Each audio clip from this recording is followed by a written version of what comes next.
I've been a Pittsburgh police officer for 15 years. Something I wanted to do ever since I was a little kid. My family they still to this day make fun of me because I used to run around the house handcuffing my little brother to things when I was a kid. And it's just something that's always stuck with me. I've wanted to do it forever. I've had some amazing opportunities since I've been on the job with the department. Started off my first 5 years working in the Hill District. I learned from some fantastic officers.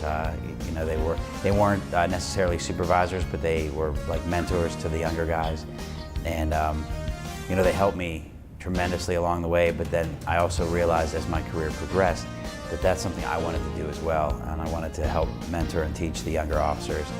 And you know, over the course of the 15 years, I've just decided to take more of a supervisory path. Some people go more towards the detective path, or they prefer to stay in patrol. But I just always wanted to kind of have the ability to affect change in the department, so I chose to go more the supervisory route. We spent a lot of time in Zone 5 when I worked in the narcotics unit, doing drug work out in the neighborhoods. And then when I was promoted to sergeant, I was transferred from the narcotics unit to Zone 5, which was the first time I'd ever been assigned there. And I spent about 2 years in Zone 5 as a sergeant. And when I was promoted to lieutenant, I went back to Zone 5 for about 2 more years. And even though I got my start in Zone 2, I'd spent all my time as a supervisor in Zone 5. And I really enjoyed it. I enjoyed the diverse neighborhoods. The officers in Zone 5 they're phenomenal. I mean, they're great to work with. As you progress through your career, I think you have the ability to see in the different supervisors, hey, if I was the boss, I would take this from this supervisor and this from that supervisor and try and be like the best supervisor I could be. And having the ability to do that at the command level is a very unique opportunity, because there are only 10 commanders in the city. But to be able to run the whole station and kind of set policy, you know, do things for officers when they do a good job, to show appreciation, and also when officers mess up, you know, to be able to have the ability to differentiate between an honest mistake and, you know, willful misconduct. And if it's an honest mistake, to kind of use it as a teaching moment and not, you know, not come down really hard on the officer and crush his morale. You know, the neighborhoods in Zone 5 are very diverse. You know, you have Bloomfield, which is a, you know, it's older Italian neighborhood. They're very proud. You know, I go to the community meetings and you know, they're very much into community events, and they're just a very proud neighborhood. You know, we have Highland Park, beautiful old architecture. Again, you know, great citizens groups out there, very strong community group. You know, you go out to Homewood, and while we see a lot of violence in Homewood, I think a lot of times it gets a bad rap. People think that, you know, well, nobody cares, and, but I can tell you that that's not the case. Just about a week or so ago, we were invited to participate in a peace walk. It was a 5K, and I was asked if I could bring, you know, 1 or 2 officers with me, just to show that, like, we're involved in the community. And I asked the officers if anyone would be interested in walking with me, and I got 20 officers signed up. They all came out, and the community was so appreciative. We had about 100 people from the community that were walking with us. They were hugging the officers. They were just so glad to have a police presence and to work with the community. And it's events like that, you know, even in the higher crime areas, you see that there are people that really do care about the neighborhood. And I think it helps the officers, especially the younger officers that hear, you know, oh, Homewood's so dangerous, Homewood's so violent. They go out there and they see, you know, this little old lady who's afraid to leave her house, and she pulls the officer aside at the peace walk and says, you know, here's where I live, like, please come check on me. You know, I really want the police, you know, involved in the neighborhoods. And it makes them realize that there are people that really care about the neighborhoods, and the ones that do are very passionate about it. You know, they're the ones that'll take to the street and march with signs. And you know, it's just great. Like, the neighborhoods they're all different from one another, but the people involved in each neighborhood, you know, truly care about the area that they live in. the police, I think, have a unique role. And I try and tell people this at the community meetings so they have an understanding of what our mission is. And I always tell them our mission is it's two-pronged. We have to do a better job of engaging the community, reaching out to specifically younger people. Because once you've reached a certain age, like you're 19, 20 years old, you've pretty much formed an opinion. You either like the police or you don't like the police, and it's really hard to change someone who's already had that mindset. So one of our missions is to reach out to younger people before they've really decided on how they feel about the police. So we're doing a lot of community engagement. We have stuff going on every day where we have officers out in the community. But the other part of it is we still have to get out there and aggressively get the most violent offenders off the street, because if you have one without the other, it's not going to work.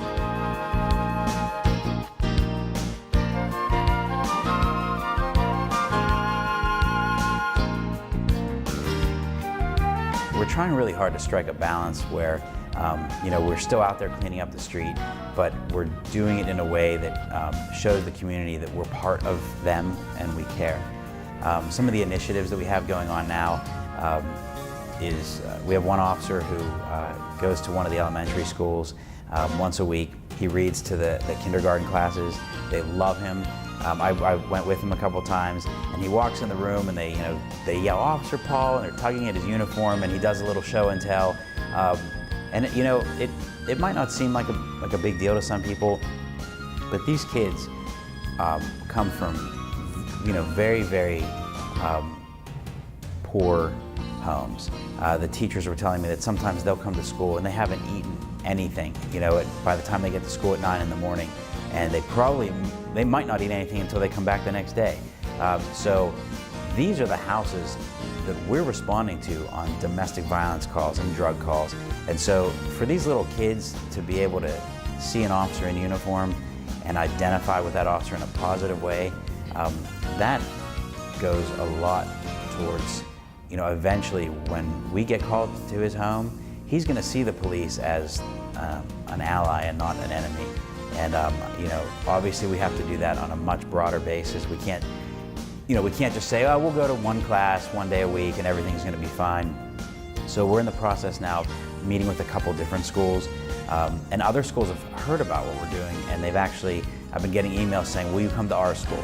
So I'm trying to get enough officers to volunteer, but we still have to cover the 911 calls. So we have about 3 officers from patrol that have volunteered, and then we also have community outreach officers that's basically their job, their full-time job every day is just to handle issues in the community, whether it's complaints, community concerns, school visits, church visits. So we try and kind of spread the wealth so all the officers get involved. But that's just one thing we have going on. We just partnered with a lady who owns a couple of McDonald's restaurants in our district, and they're in an area also that is an economically depressed area, and she wanted to start a program where it's called Coffee with a Cop. So every Thursday now, we have 2 of our officers go to each of the 2 locations, and for 2 hours every Thursday, her customers know that if they want to just come in and talk to the police, whether it's an issue they're having in the community, maybe they're afraid to have the officers come to their house because they don't want the neighbors to see a police car parked in front of the house. They don't want to come to the station. They can go to these McDonald's restaurants, and the officers are there. They're available to answer any questions, or just sit and talk to the members of the community, just to give them a chance to get to meet the officers that are answering the 911 calls, coming to their house, and just see them in a friendly environment, and not when the officers pull up because there was a shooting or because there was a domestic. And last week was our first week doing that. We got awesome feedback. People were emailing. I guess they handed out my business cards because people I'd never met before were emailing me saying, "This is great. I hope you guys keep doing it." When I came to Zone 5, we had 1 community resource officer, and Chief McClay was very supportive of allowing the commanders to do what they want with their personnel, and I felt there was this need to have more officers dedicated strictly to doing community work.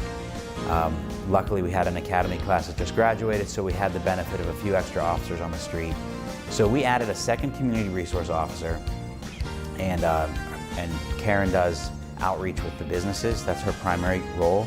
We wanted to make sure that the business owners, particularly in some of the rougher neighborhoods, that they felt that they had a point of contact if there were issues going on, whether there was drug activity in front of their store or theft from the store, anything that affected the businesses. So Karen is our outreach person for businesses.